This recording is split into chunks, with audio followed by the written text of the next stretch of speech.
معلومات مهمه جدا عن الحلل الاستانلس وازاي كمان نعرف نشتريها هتعرفوها في الفيديو ده. بس يا ريت قبل ما نبدا نعمل لايك وشير عشان خاطر الفيديو ينتشر وغيركم يستفاد، عشان احنا بنتعب جدا على ما بنجيب لكم المعلومات دي. اهم من اي حاجه وقبل اي حاجه تعالوا نعرف مع بعض الاواني الاستانلس دي بتتصنع ازاي. مبدئيا كده الاستانلس ده بيبقى عباره عن شرايح ملفوفه حوالين بعضها كبيره جدا زي القماش، يقوموا واخدينها حاطينها على مكن ويقطعوها شرايح صغيره، وبعدين بياخدوا الشرايح دي يحطوها في مكنه ثانيه يقطعوها حتت مدوره، وبعد كده بياخدوها ونخش على مرحله الكبس. الكبس ده بقى عباره عن مكبس هيدروليك بيضغط على القطعه المدوره دي يخليها تاخد الشكل الحله بقى، اذا كان عدل اسطواني او كان بومبي زي ما انتم شايفين. وبعد كده بقى ممكن يتضاف لها ماده طلاء زي الحله اللي بتنزل بيبقى عليها رسومات وحاجات من بره، ودي الحاجات اللي انا ما بنصحش بيها انها بتتشال مع الوقت اصلا، فيفضل انها تبقى ساده او يبقى عليها الحفر او الشغل الليزر بس. اما المرحله اللي بعد كده هي مرحله التلميع، بياخدوا الحله ويدخلوها في مرحله التلميع، ودي بقى بتتم ان هم بيدخلوا الحله دي في درجه حراره عاليه جدا، وبعد كده بتخش الحله ما بين بكرتين كبار كده عاملين زي الصنفره بيقعدوا يلفوا وهي تخش ما بينهم،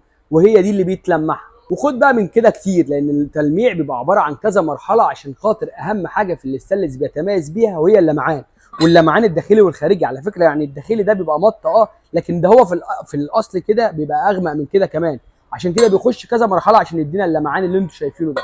بعد كده الجزء الاهم في الحله وهو القاعده بتاعتها، دي بقى بتبقى جزء منفصل عن الحله وبيتم لحمها كويس جدا. طبعا القاعده ديت هي اللي بتعمل فيها شغل كتير، في ناس بتصنعها او شركات بتصنعها استانلس 100%، وطبعا ده الافضل. وفي شركات تانية بتحط في القاعده دي كروم او معدن حديد مع الاستانلس وبتلزقها، وده برده ده اللي يعني انا ما بفضلوش عن الاستانلس. يعني طبعا عشان الحلل الاستانلس بتخش في المراحل اللي انا قلتها دي كلها وتحت درجات الحراره العاليه جدا، بتبقى من افضل الحاجات اللي تستخدم في اي مطبخ. كل اللي قلناه ده طبعا عرفنا ان الاستانلس طقم جميل وشيء اساسي في حياتنا. طب ازاي بقى نشتريه؟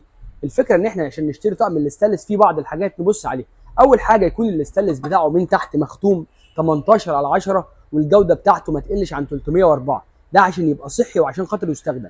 تاني حاجه ان الاستانلس يا جماعه من اكتر الحاجات المقاومه للبكتيريا، يعني ما ينفعش الاستانلس تلاقي عليه بكتيريا او يعمل بكتيريا او لا، طبعا الاستانلس من الحاجات الكويسه والصحيه كمان. واي دكتور بينصح اي حد يستخدم بيقول له اول حاجه استخدمها يا البايركس يا بعد كده الاستانلس.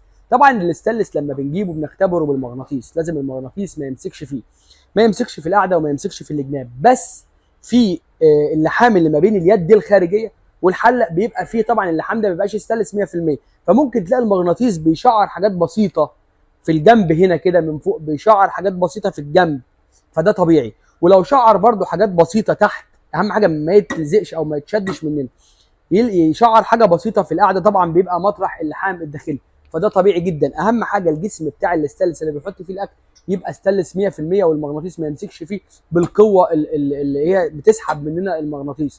طبعا دي الحاجات اللي احنا بنعرف بيها طقم الاستانلس كويس. اما اهم حاجه تكون القاعده بتاعته محمله، كل ما تبقى محمله وتخانتها عاليه كل ما بتاخد الحراره وتوزعها صح، يعني ما توزعش الحراره بشكل مباشر، فبالتالي الاكل ما يشدش، بالتالي الرز ما يشدش. دلوقتي الاستانلس الجديد كله بينفع يتعمل في الرز. طبعا اهم من كل اللي انا قلته ده ان انتوا بتشتروا من مكان يكون ثقه، مكان بتثقوا فيه علشان خاطر يديكوا حاجه كويسه، لان في ناس كتير جدا ما تعرفش المعلومات وما تعرفش الكلام ده، فبتتغش وبتبقى فريسه سهله لاي بياع او تاجر وممكن يضحك عليهم. لو انتوا استفدتوا من المعلومات ديت واستفدتوا من معلومات اهم طقم ممكن نجيبه للمطبخ، اتمنى ان احنا نعمل لايك وشير عشان خاطر الفيديو يوصل لغيركم وكل عروسه وست بيت تستفاد.